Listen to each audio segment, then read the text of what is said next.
González. Mientras esperamos que se reanude entonces este encuentro macrorregional del Congreso de la República con las autoridades electas de Ayacucho, también de Junín y Huancavelica, los vamos a dejar con el desarrollo de la Comisión Especial encargada de seguimiento y formulación de propuestas para la mitigación y adaptación del cambio climático. Esto se realizó en la sala Marta Hildebrand. Los dejamos con eso. No obstante, en el futuro podrían haber siempre mejoras, ¿no? ¿Y por qué hablo del pasado? Porque el pasado tiene que ver con algunas cosas que quedan pendientes en el futuro. Ya en este primer informe, la Defensoría del Pueblo, por ejemplo, cuestionó la debilidad de las instituciones, sobre todo las instituciones regionales y el propio gobierno, para la debilidad en el Estado para poder frenar en las causas de la deforestación. En nuestro país, la agricultura migratoria, así como el narcotráfico, la minería ilegal, ¿no?, son actividades que generan gran deforestación. Y al respecto, sobre el tema de la agricultura migratoria, ya en el primer informe defensorial, nuestra institución observó, por ejemplo, que los gobiernos regionales no tenían, allá les estoy hablando desde luego del 2011, hoy en día hay algunas mejoras, sin embargo sigue siendo, por ejemplo, un reto pendiente que los gobiernos regionales tengan la capacidad real de evitar que haya tráfico de tierras y evitar que haya una agricultura de manera perjudicial. Lamentablemente seguimos viendo que en los gobiernos regionales hay situaciones de corrupción, hay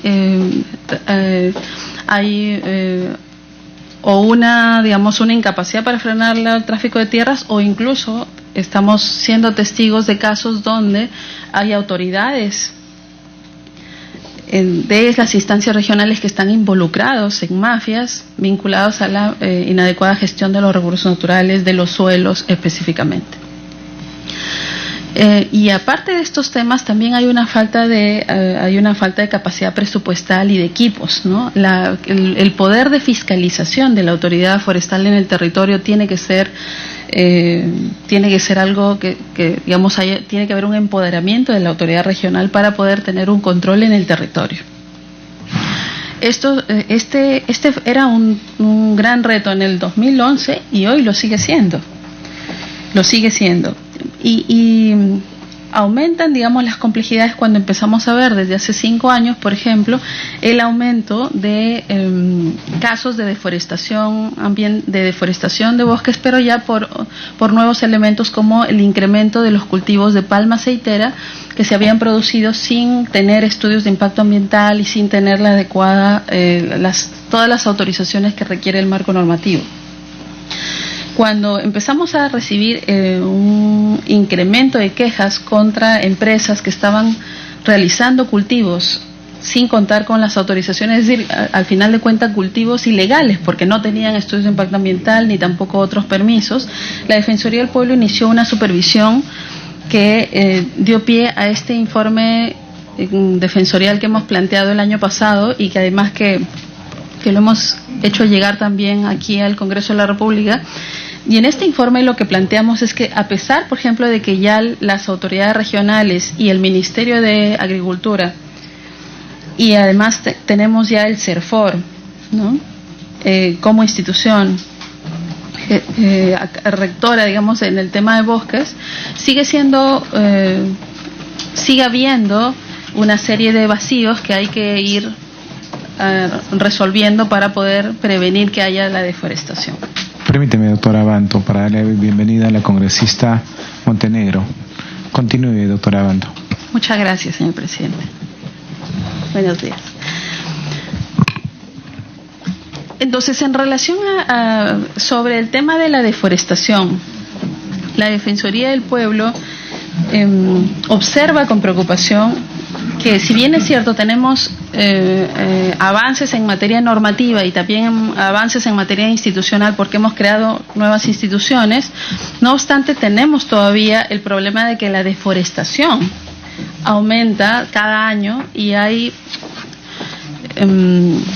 que tomar en cuenta de que tiene que haber un mayor esfuerzo del Estado para disminuir la deforestación de los bosques. Por ejemplo, este año, según cifras que se han reportado del Programa Nacional de Conservación de Bosques, en el primer semestre del año 2018 se perdió más de 23.000 hectáreas de bosques, solo durante el primer semestre. En el mundo se habla de que al día se pierden más o menos 40 estadios de fútbol, para hablarlo en dimensiones que puedan ser más comprensibles, ¿no? Al día se pierden al menos 40 estadios de fútbol, para hacernos una idea del tamaño de la deforestación. Y en el Perú, a pesar de los avances, la deforestación continúa. De estas cifras que acabo de mencionar, el 71% de esa deforestación está principalmente centrada en Loreto, Madre de Dios, Ucayali y San Martín, que son regiones donde, además de existir el problema de la agricultura migratoria, también está precisamente ahí la minería ilegal en aumento. Como ya lo mencioné, las actividades del narcotráfico, que también generan deforestación, pero principalmente la minería ilegal y los cultivos agroindustriales que no se realizan con la debida certificación ambiental. En Madre de Dios, por ejemplo, la deforestación nos muestra el aumento de la minería ilegal. Respecto de la minería ilegal, la Defensoría del Pueblo inició una supervisión en el año 2012 y la ha continuado anualmente. En aquella época nosotros señalamos que se necesitaban una articulación adecuada para que el Estado pueda tener mayor consistencia en el control en el terreno, ¿no? Y también, obviamente, atacar el mercado ilegal. Nosotros hicimos una supervisión de todos los decretos legislativos que se emitieron en el año 2012 al 2014 y sobre eso hicimos un primer balance. Y lo que encontramos es que, si bien es cierto, a nivel normativo hubo un esfuerzo muy importante del Estado, la debilidad es que el mercado ilegal del oro es un mercado que tiene tantas puertas de salida del país, que finalmente ese mercado sigue siendo un mercado muy potente y muy poderoso. Por un lado, el precio de la onza del oro, ¿no? Y la facilidad con que ese oro sale por Bolivia, o sale por los puertos, o sale por muchos lugares, ¿no? La facilidad que tiene el oro de movilizarse y de comercializarse de manera ilegal hace que los esfuerzos que tiene el Estado sean totalmente insuficientes para el tamaño de esa ilegalidad, ¿no?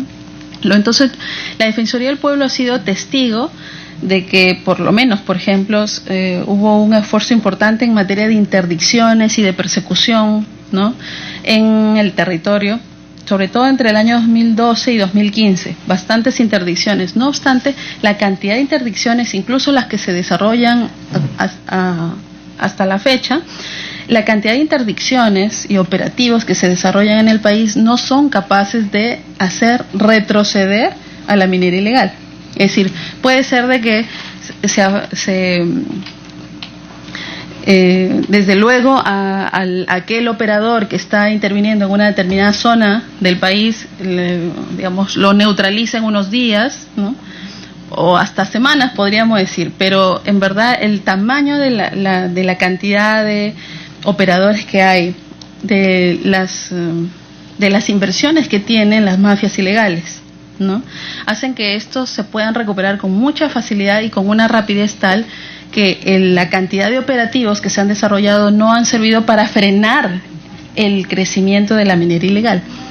Dicho de otro modo, las cifras de la deforestación nos muestran que la minería ilegal aumenta cada año, ¿no?, y aumenta en su destrucción de los bosques, y aumenta en su destrucción de la salud de las poblaciones indígenas, y aumenta en su destrucción, en verdad, en el tejido social también, porque la minería ilegal es una actividad que produce sistemáticas vulneraciones de derechos humanos.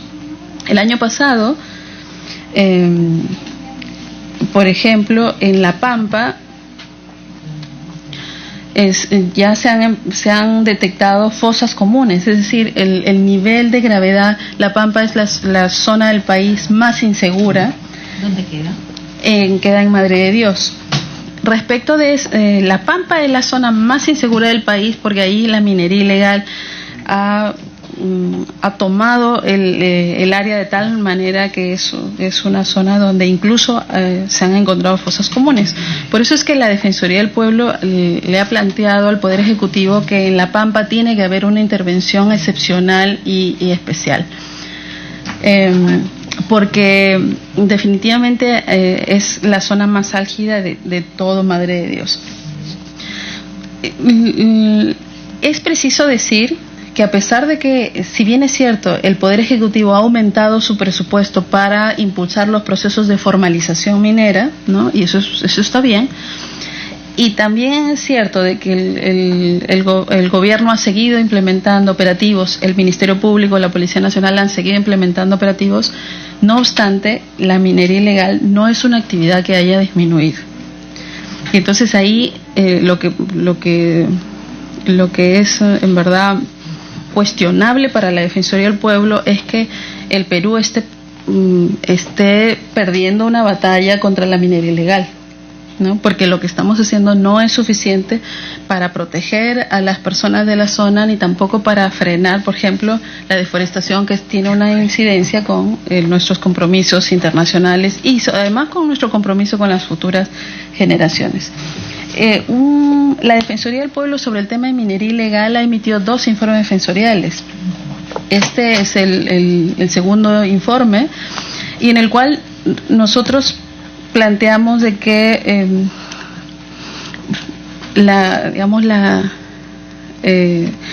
por un lado mostramos que este es un problema muy complejo, que a pesar del incremento de las acciones del Estado no se ha podido frenar esta actividad, y por otro lado reflexionamos en que por la magnitud del problema el gobierno peruano no puede actuar solo, es decir, el oro finalmente sale del país y es consumido, este oro ilegal es consumido en otros países, ¿no? Donde tiene que haber también en la comunidad internacional una mayor responsabilidad por el consumo del oro. Porque realmente el oro es un metal.